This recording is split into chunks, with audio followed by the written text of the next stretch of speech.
Boa noite, meninos e meninas de Estatística Experimental, tá? Bem-vindos. Perdoe-me mais uma vez pelo som um pouco abafado, né? E pelas condições aqui. Sim, eu estou dentro de um banheiro. Não estou fazendo o número 2 nem o número 1, tá? É porque aqui, dada ao local que eu preciso fazer essa gravação, foi a única maneira, né, de me isolar um pouquinho e de manter minha voz numa tonalidade mais baixa, porque aqui eu não posso falar muito alto, ok? Bom, pessoal, eu sei que eu prometi essa aula desde a semana passada, mas como eu disse, eu tive algumas intercorrências, mas para a gente não deixar o nosso conteúdo atrasar muito, a gente vai começar a falar de testes de comparações múltiplas hoje, tá? A gente vai falar sobre o teste de Tuckey, já fechá-lo, que é o teste, na verdade, mais usado na agronomia, né, nas ciências agrárias. Vocês vão fazer uma tarefinha daqui até semana que vem, sem pressa, tá? Tem fim de semana para isso. A prova ainda não vai começar, então relaxa, ok?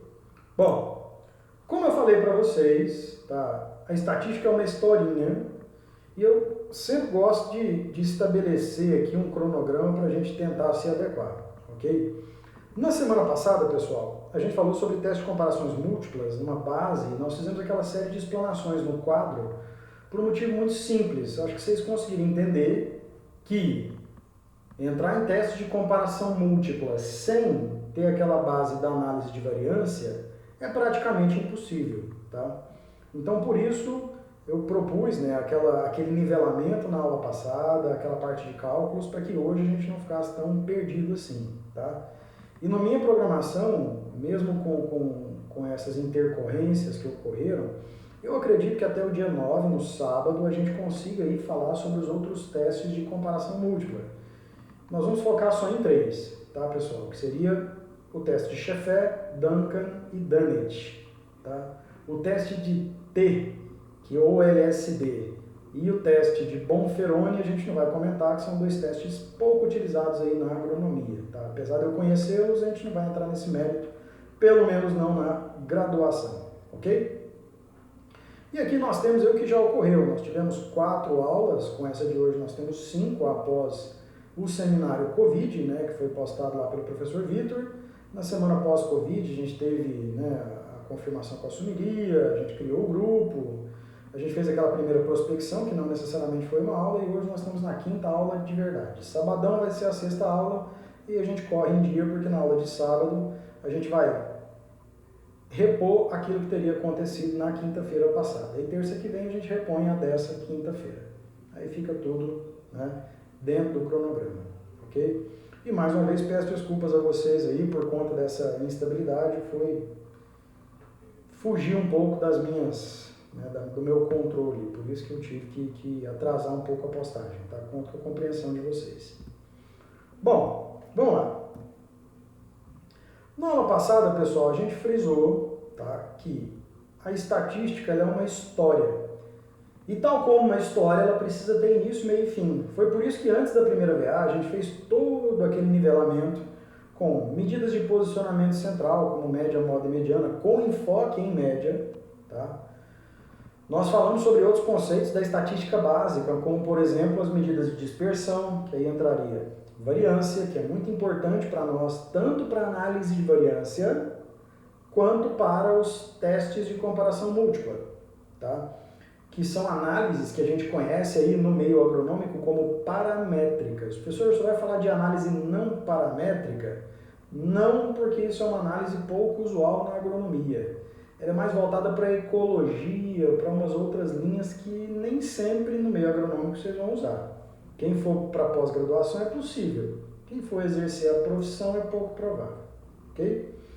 Então nós falamos sobre essas medidas de dispersão, que não sei se vocês lembram, mede a amplitude das informações em relação à média. Por exemplo, eu tenho numa sala pessoas que medem de 1,5 m a 2 metros.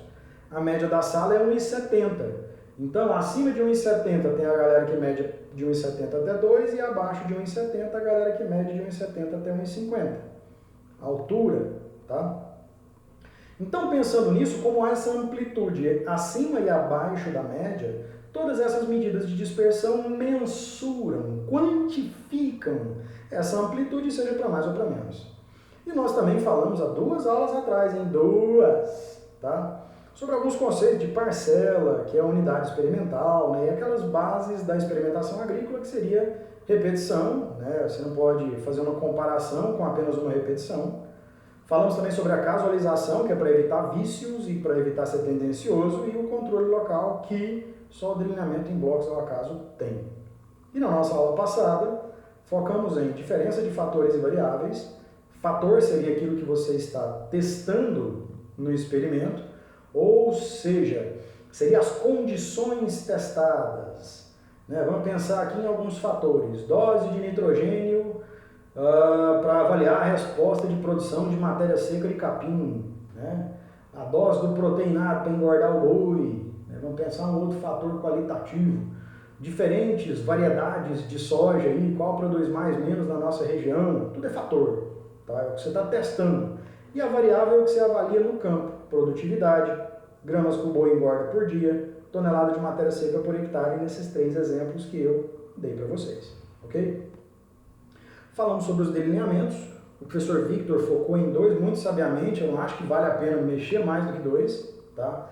A gente vai falar depois só sobre alguns desdobramentos desses delineamentos, quando a gente for falar de ensaios em fatorial, tá?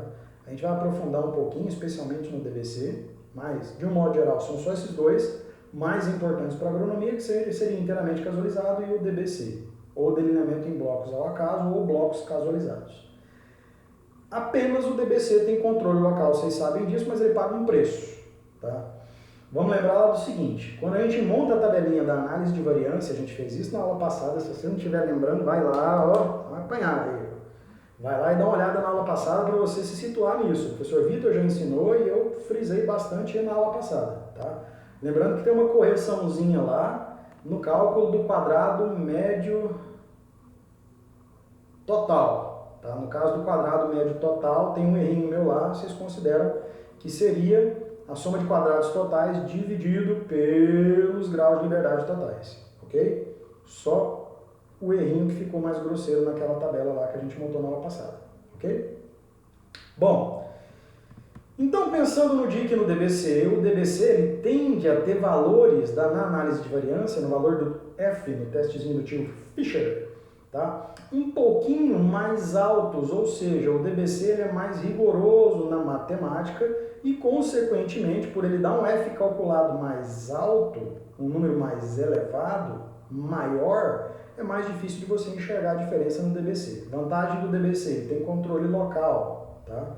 Isso é muito importante para experimentos agronômicos que atuam em campo e em algumas condições de semicampo ou casa de vegetação.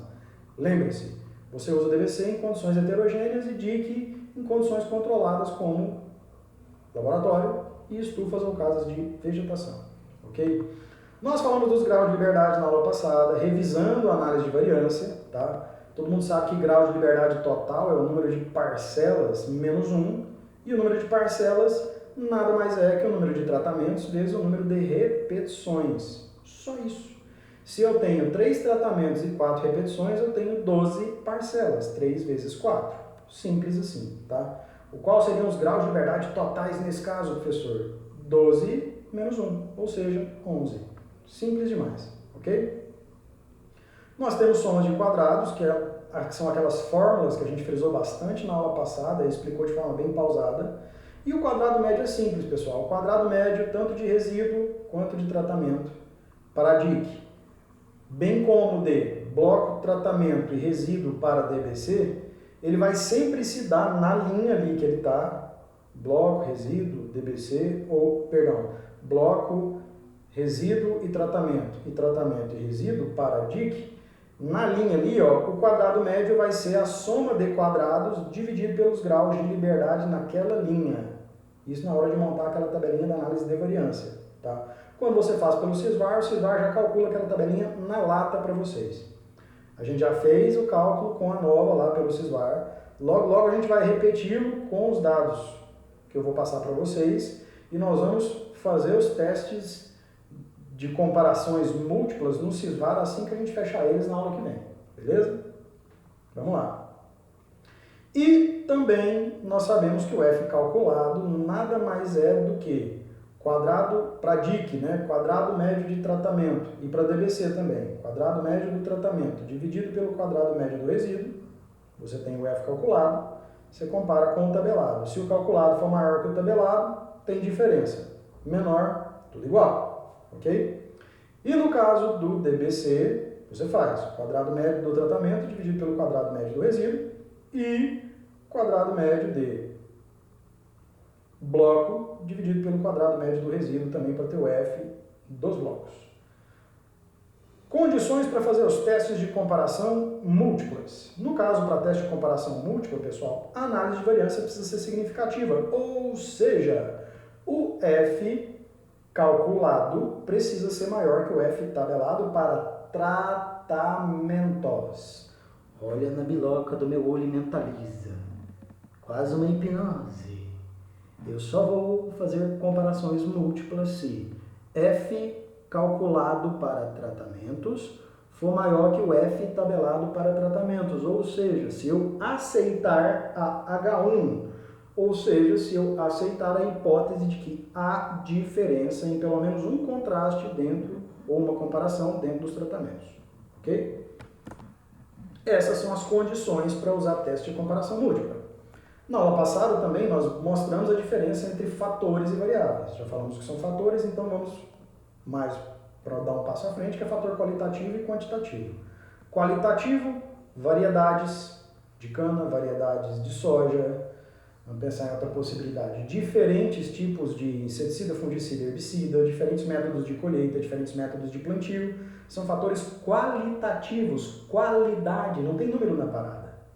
Quantitativo, dose de adubo, dose de veneno, qualquer outra coisa que inclua números, doses, alguma coisa nessa linha. Que seja quantificado, que dê para atribuir um número a isso. Se for fator quantitativo, análise de regressão, você não usa análise de comparação múltipla. Se for qualitativo, aí sim você usa as análises de comparação múltiplas. Só que é bom lembrar que no qualitativo temos o estruturado e o não estruturado. O que é o estruturado, professor? Estruturado é o que tem controle ou testemunha. O não estruturado não tem controle ou testemunha. Professor, o que é controle ou testemunha? É aquela condição que você não faz nada. Por exemplo, eu estou usando um determinado herbicida. Eu quero ver se ele é bom mesmo.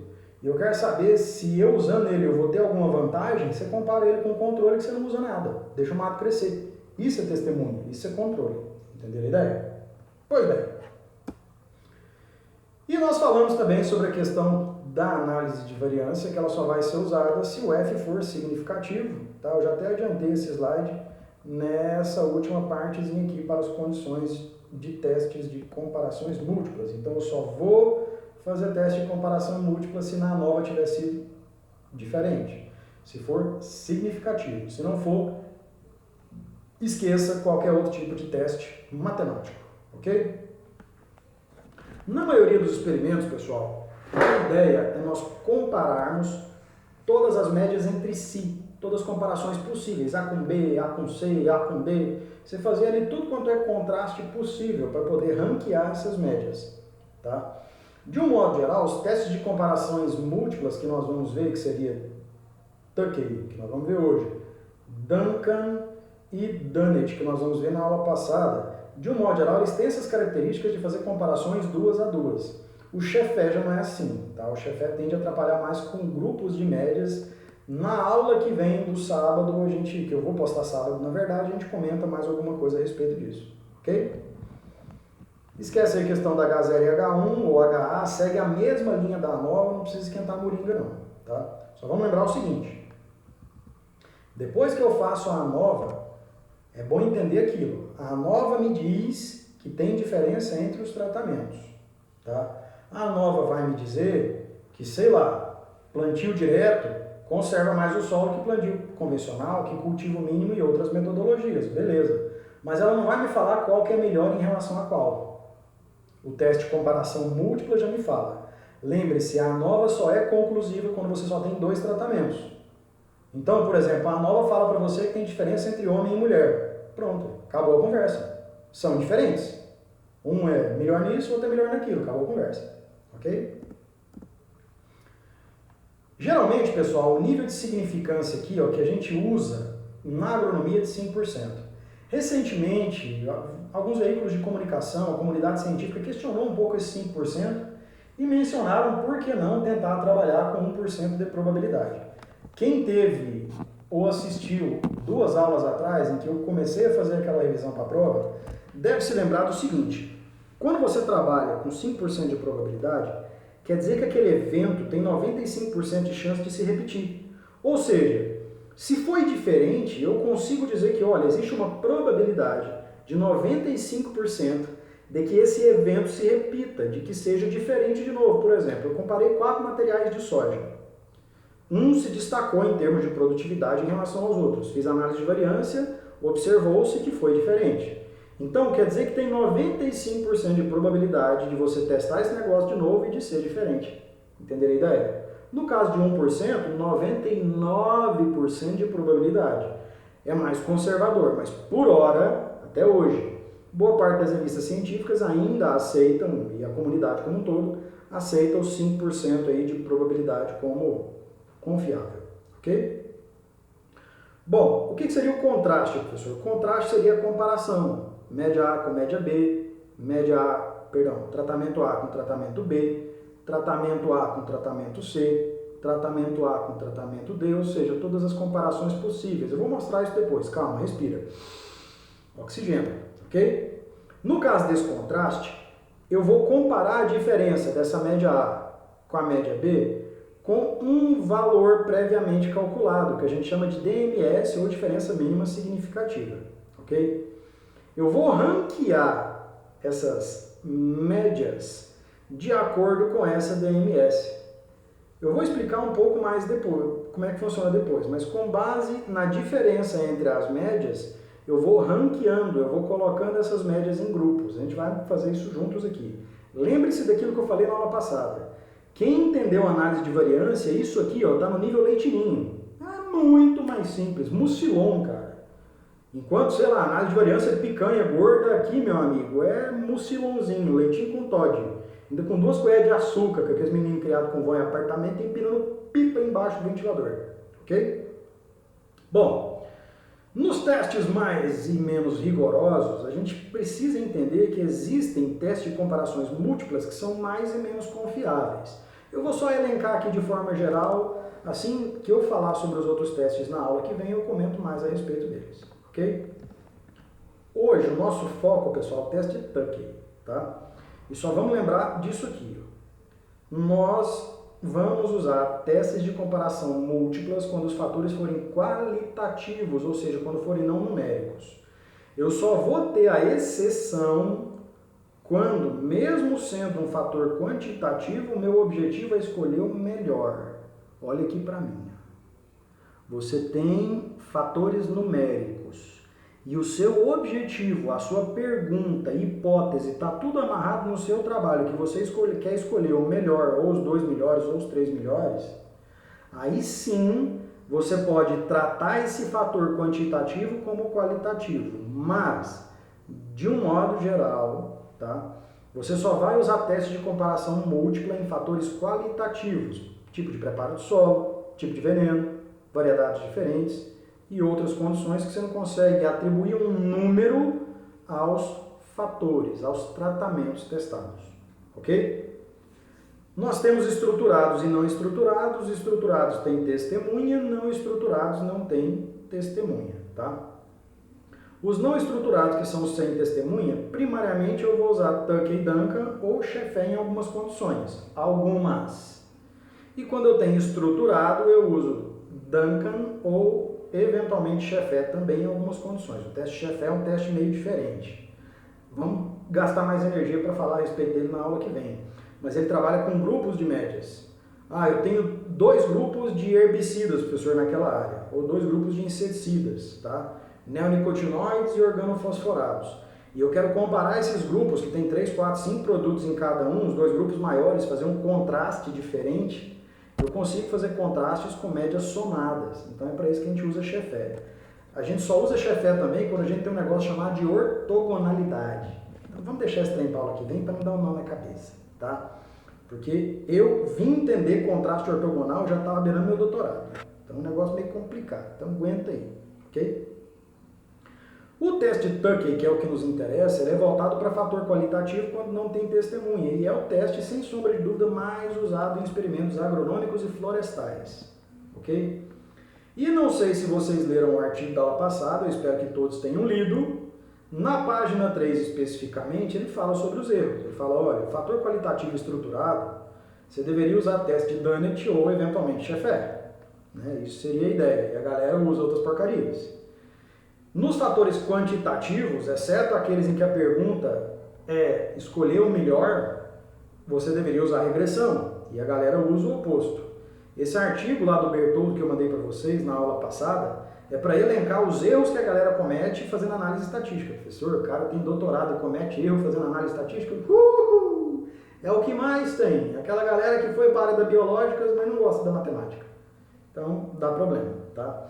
E vamos deixar esse tópico 3 aqui de experimento fatorial quando a gente for falar de fatorial lá para as vias da terceira VA, ok? Não vamos sofrer agora não.